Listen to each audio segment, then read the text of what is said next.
एक प्राचीन शिव शक्ति मंदिर छतराड़ी गांव में मौजूद है। यह गांव हिमाचल प्रदेश के चंबा जिले के भरमौर तहसील में है। यह मंदिर चंबा शहर से 48 किलोमीटर दूर है।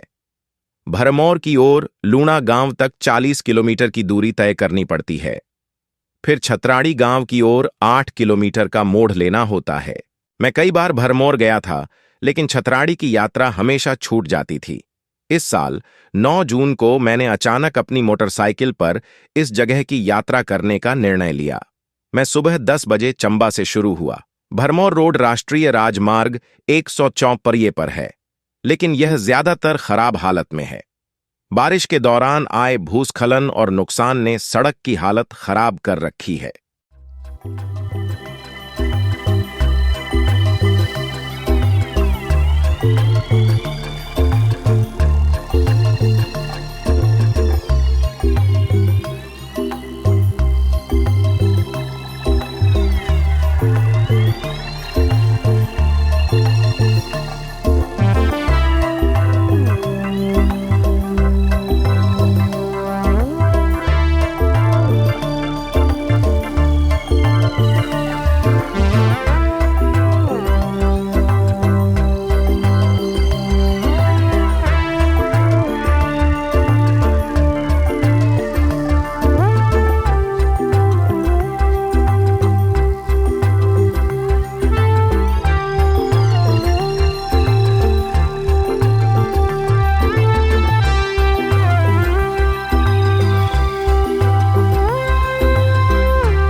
मुझे लूना गांव पहुंचने में 2 घंटे लगे। यहां से सिंगल लेन सड़क पहाड़ियों की ओर मुड़ती है। 8 किलोमीटर की यात्रा आधे घंटे में पूरी हुई। इस रूट पर भी सड़क कहीं अच्छी तो कहीं खराब है।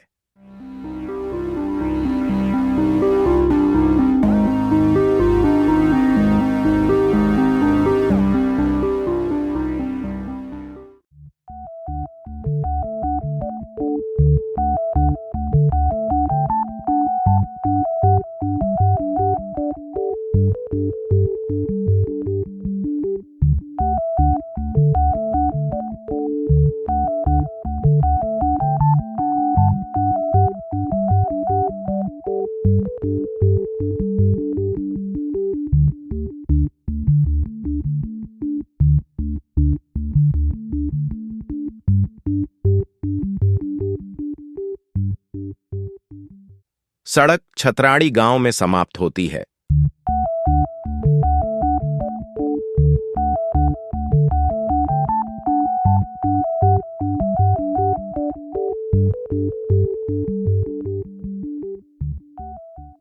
फिर संकरे रास्ते से 150 मीटर पैदल चलकर मंदिर पहुंचना होता है। कहीं भी कोई संकेत या निर्देश नहीं है।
सीढ़ियों से नीचे उतरने पर एक विशाल आंगन है।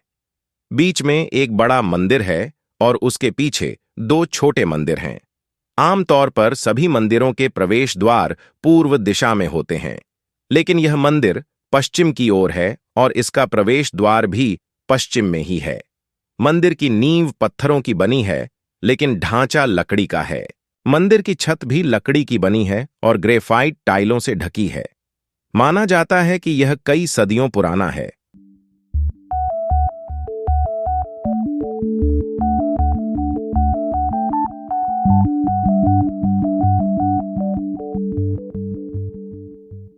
मुख्य द्वार से आने वाले भक्तों का स्वागत एक विशाल पीतल की घंटी से होता है।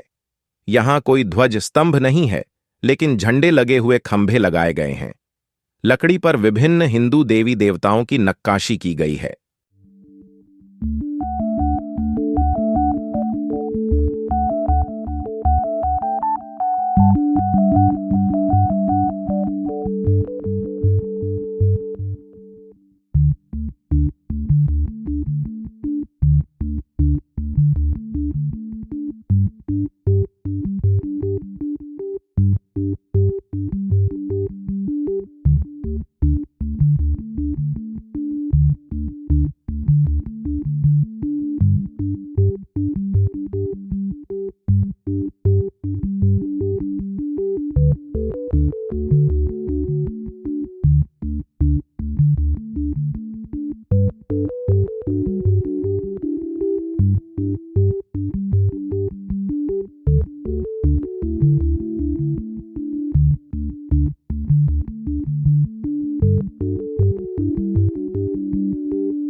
गर्भगृह में देवी की मूर्ति स्थापित है, जो अष्ट धातु की बनी है।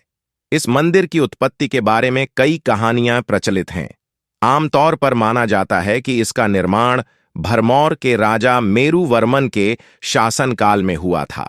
भक्तों को गर्भगृह में प्रवेश करने की अनुमति नहीं है। मंदिर के अंदर ही प्रदक्षिणा की जा सकती है, लेकिन यह अंधेरा रहता है।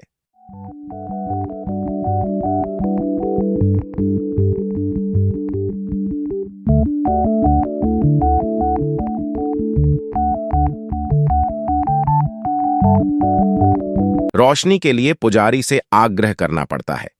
छत पर की गई नक्काशी बहुत खूबसूरत है।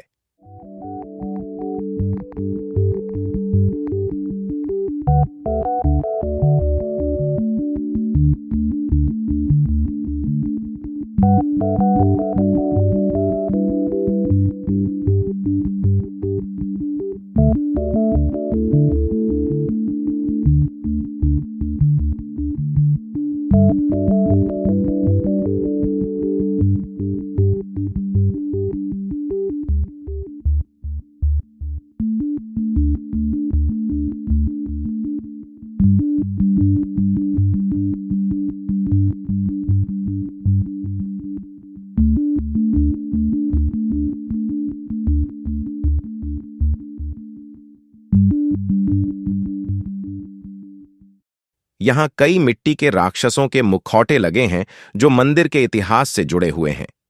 मंदिर के पीछे एक खुला मंदिर है जिसमें एक विशाल शिवलिंग है। इसके बगल में शिव और पार्वती का मंदिर है। अन्य हिंदू मंदिरों की तरह यह भी सरकार के अधिकार में है, लेकिन इसका प्रबंधन स्थानीय समिति करती है। खुले आंगन में भक्तों के बैठने के लिए कुछ लोहे की बेंचें हैं। पास ही शौचालय भी उपलब्ध है। मंदिर से पहाड़ियों का नजारा बेहद खूबसूरत है। आइए अब मंदिर में प्रकाशित प्रचलित कहानियों पर नजर डालें। 550 ईस्वी के लगभग मेरू नामक सूर्यवंशी राजपूत द्वारा ब्रह्मपुत्र राज्य की स्थापना हुई, जिसे आज भरमौर कहा जाता है। चंबानगर की स्थापना राजा साहिल वर्मन 920-940 द्वारा अपनी पुत्री चंपा के नाम पर की गई थी। संभवतः ब्रह्मपुत्र तत्कालीन राजाओं की शरदकालीन राजधानी हो। चंबा से भरमौर का पैदल रास्ता उस समय छतराड़ी से ही गुजरता था। मन्नतें पूरी करने वाली मां शिव शक्ति के दरबार में दूर दूर से लोग मन्नतें मांगने आते हैं। इस स्थान पर पहले जंगल होता था। यहां से 2 किलोमीटर दूर मेढ़ी गांव के लोगों का चारागाह था, जहां लोग अपनी गाय छोड़ देते वे शाम को चरकर घर आ जाती थीं। फिर गऊओं ने शाम को घर आकर दूध देना बंद कर दिया। जब कई दिनों तक यही होता रहा तो परेशान ग्रामीण देखने गए कि गऊओं का दूध निकालता कौन है। उन्होंने देखा कि सभी गऊएं एक जगह खड़ी हो जाती और उनके स्थानों से दूध स्वतः ही निकलने लगता। लोगों के मन्नत करने पर वहां 7 देवियां प्रकट हुई। देवियों को अपनी संपत्ति का बंटवारा करने के लिए तराजू व बाट की आवश्यकता थी। अतः सबसे छोटी देवी को गांव मेड़ी में एक बुढ़िया के घर तराजू व बाट लाने भेजा गया। बुढ़िया मक्खन निकालने में व्यस्त थी, सो देवी को बड़ी देर प्रतीक्षा करने पड़ी। देवी मक्खन निकालने लगी ताकि बुढ़िया तराजू व बाट दे सके। जब बुढ़िया ने देखा कि देवी ज्यादा मक्खन निकाल रही है तो लालचवश तराजू ढूंढने में विलंब करने लगी। काफी देर बाद जब देवी बाटव तराजू लेकर वापस आई तो बाकी देवियों द्वारा संपत्ति का बंटवारा हुआ देखा दुखी हो गई। देवी रोते रोते रावी नदी की ओर छलांग लगाने भागी। जहां जहां देवी के आंसू गिरे वे स्थान आज भी काले तथा जहां जहां उन्हें ठोकर लगी वे पत्थर आज भी लाल हैं। भागते समय देवी को जहां गणेश जी ने रोका वहां आज भी गणेश जी की प्रतिमा है, जिसे स्थानीय लोग बनागल कहते हैं। तत्पश्चात मां के मंदिर का निर्माण आरंभ हुआ। गोंगा नामक कारीगर ने, जो सिर्फ एक ही हाथ का मालिक था, मंदिर का निर्माण किया। इससे पूर्व वह उल्लांसा के राणा के लिए एक अनोखा महल बना चुका था। राणा ने यह सोचकर कि ऐसा महल कहीं और न बने, गोंगा का दहिना हाथ काट दिया था। दुखी होकर जब वह चंबा लौट रहा था तो उसे छतराड़ी में ही रात पड़ गई। रात्रि मां ने उसे स्वप्न में उसे दर्शन दिए और मंदिर बनाने के लिए कहा। कारीगर बोला कि मेरा तो एक ही हाथ है। माता ने उसे शक्ति दी व उसने ऐसा मंदिर बनाया जो एक स्तंभ पर घूमता था। अब प्रश्न यह था कि मंदिर का द्वार कौन सी ओर हो। माता के आदेशानुसार मंदिर को घुमाया गया व जहां वह रुका वहीं द्वार बनाया गया। मां ने गोंगा से कहा कि तेरा हाथ लगा देती हूं, पर वह बोला कि मुझे मुक्ति चाहिए। छत का आखिरी स्लेट लगाते ही वह गिर गया व उसे मुक्ति प्राप्त हुई। जहां वह गिरा वहां हवनकुंड बना हुआ है। फिर धीरे धीरे लोग यहां बसने लगे। यहां के लोग 2.5 किलोमीटर दूर से पानी लाते थे। एक बार मंदिर में एक महात्मा अपने शिष्यों के साथ तपस्या के लिए पधारे। महात्मा का एक शिष्य जो पानी लाने गया था, काफी समय बीतने पर भी नहीं लौटा। ढूंढने पर महात्मा ने पाया कि वह एक भालू द्वारा मारा गया है। क्रोधित होकर महात्मा ने त्रिशूल उठाकर 36 बार जगह जगह मारा, जिससे 36 जगह से पानी निकला। उसके बाद यहाँ का नाम छतराड़ी पड़ गया। एक और कथानुसार चंबा के राजा शिकार के लिए यहाँ जंगलों में आया करते थे। एक बार गाय के सींग पर बैठे पक्षी के स्थान पर राजा ने गाय को अपना निशाना बना डाला। गौ हत्या के निर्वाण हेतु राजा ने 36 लाड़ी जमीन माता के नाम कर दी, जिस कारण इसका छतराड़ी नाम पड़ा। देवी की पूजा पुजारी गौर द्वारा की जाती थी। जब पुजारी के घर कोई मरना जीना होता तो वह पूजा नहीं करता था। अतः भरमौर से टुटरान जाति के ब्राह्मण को राजा ने जमीन देकर बसाया। 36 लाड़ी जमीन पर उपजे अनाज को देवी के नाम पर खर्च किया जाता था। आजादी के बाद सरकार ने इस जमीन पर लगान लगा दिया। यहाँ के जंगलों में पहले राक्षस निवास करते थे, जो लोगों को तंग करते रहते थे। यात्रियों के लिए एकमात्र रास्ता जंगल से होकर जाता है। मां शिव शक्ति ने राक्षसों का नाश किया। आज भी राक्षसों के मुखौटे मंदिर में रखे हैं। राधा अष्टमी के दूसरे दिन यहाँ मेला लगता है। सर्वप्रथम मणिमहेश की डल झील के जल से मां की मूर्ति का स्नान होता है। तत्पश्चात मूर्ति की पूजा की जाती है। लोग दूर दूर से मेला देखने आते हैं। लोग मुखौटे पहनकर नाचते हैं व मन्नतें मांगते हैं।